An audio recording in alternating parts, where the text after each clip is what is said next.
Silence doesn't look violent. It doesn't scream. It doesn't insult. But in relationships, silence can hurt more than words. Because words, even painful ones, still acknowledge your existence. Silence does not. Silence makes you question, did I do something wrong? Am I invisible? Do I even matter? And today, we're going to explain why silence is so emotionally painful, what it does to the brain, and why many relationships slowly die not from arguments, but from unspoken distance. Psychologically, humans are wired for connection. When communication suddenly disappears, the brain doesn't interpret it as calm.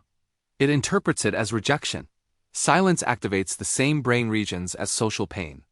The mind reads silence as abandonment, emotional threat, loss of safety. This is why being ignored can hurt more than being criticized. Criticism says, you exist. Silence says, you don't. Words give clarity, even if the truth is painful.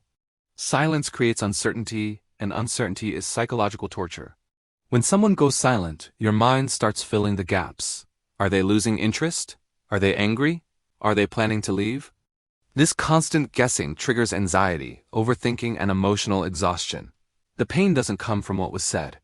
It comes from what was never explained. Part 3. Silence makes you blame yourself. 115min. One of the most damaging effects of silence is self-blame. When there is no communication, the mind turns inward. Maybe I asked for too much. Maybe I'm not enough. Maybe I ruined everything. Silence doesn't give answers.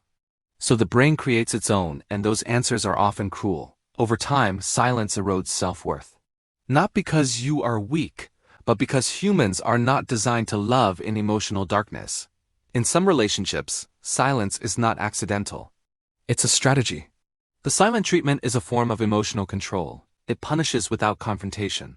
It creates fear of abandonment. It forces the other person to chase, apologize, or shrink. The one who stays silent holds power. The one who reaches out feels desperate. This imbalance slowly destroys emotional safety and trust. Healthy relationships use communication.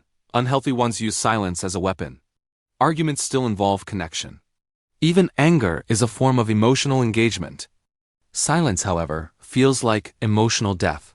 No reassurance, no repair, no closeness. That's why many people say, I can handle fights, but I can't handle being shut out, because silence leaves no room for healing. Healthy communication doesn't mean constant talking. It means emotional presence. It sounds like, I need space, but I care about you. I'm upset, but I want to talk later. I'm overwhelmed, not leaving. Silence without explanation creates fear. Silence with clarity